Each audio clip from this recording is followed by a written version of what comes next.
Satsuki, a South Korean rapper, is the woman who met God and miraculously quit drugs, fentanyl. She was saved from a dark valley of death.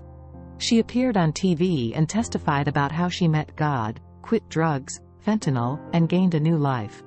The YouTube video of her appearance was viewed by about 1.3 million people in 3 months, which is equivalent to 8.4 million people by U.S. population.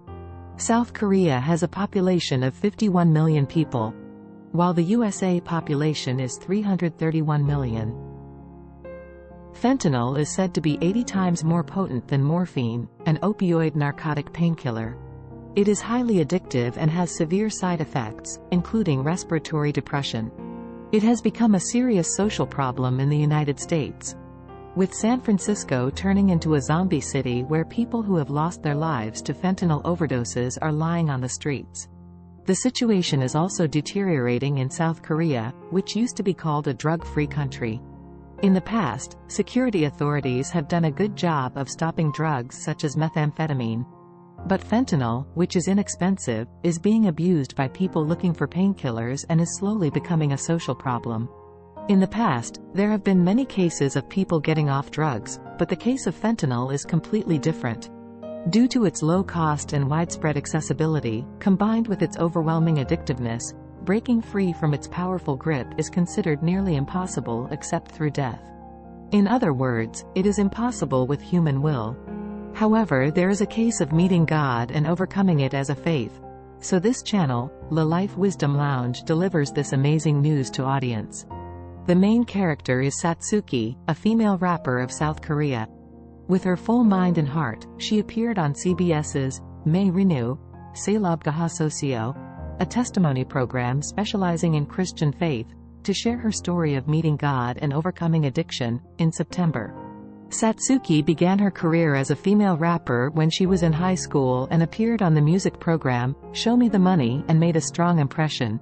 Her stage name is Satsuki because of the influence of her favorite Japanese comics when she was young. Her current age is only 23 years old, born in 2000. She suffered from domestic violence since she was young. She was beaten by her father, a heavy drinker. In middle school, when she was a tennis player, she was abused by her coach.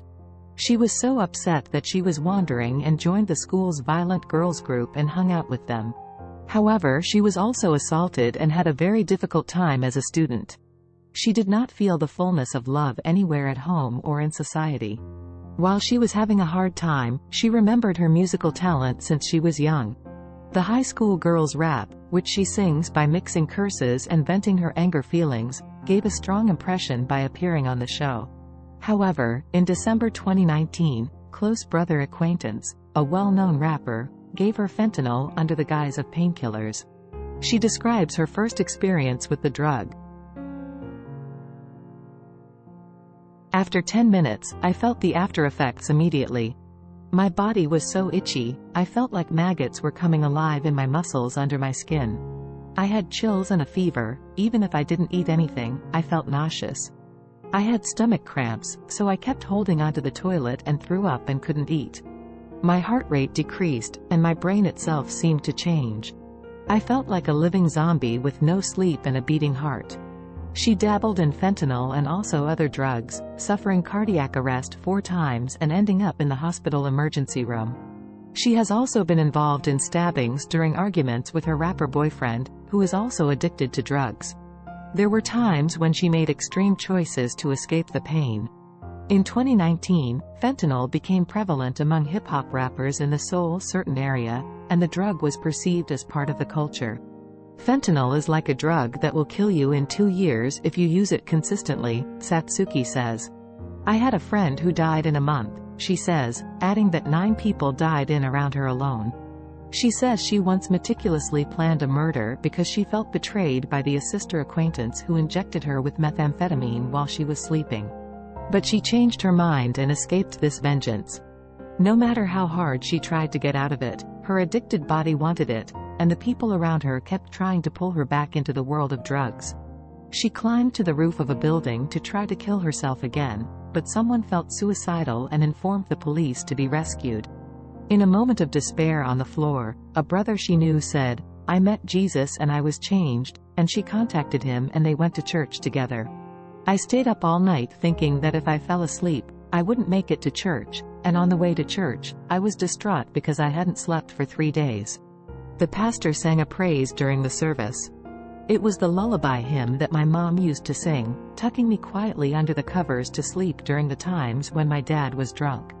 When I heard this song, I began to cry, and the pastor and the church brothers prayed together for me. The first thing I shouted while praying was, "I don't want to kill myself. I don't want to take drugs. Help me, God, please. I've done so many things wrong." While I was repenting to God and shouting all night, my back, which I couldn't stretch properly due to panic disorder and traffic accident, was healed. Typically, drug addicts go to psychiatric treatment when they stop using drugs, but in my case the aftereffects of drugs were cured at once. After flushing all her drugs down the toilet, she was determined to get out of the drug that day. The spirit of the grace of the Word was poured out on her, and new changes came, including reading the Bible for 6 hours a day on some days. 2 years have passed since that day, and she hasn't touched drugs since. She received seductive calls from people who were taking drugs, but she instead told them, "I believe in Jesus and I am free from drugs." And she evangelizes. Satsuki had a lot of tattoos on her body while she was out of his mind on drugs, and she even had tattoos on her face and neck. However, she is currently serving as an anti-drug ambassador while she is helping her elder sister, a tennis coach, teach tennis to children. She also gave a preview of a gospel rap on the television program she appeared on the day. Praise be to God for His love and power, who loves one soul, even in the worst drug, fentanyl, made by man, in the threshold of death and the terrible fear of death. Amen. Thank you so much for watching. Your subscriptions and shares fuel our channel's growth, and if there's a biblical character you'd like to know more about, please leave a comment.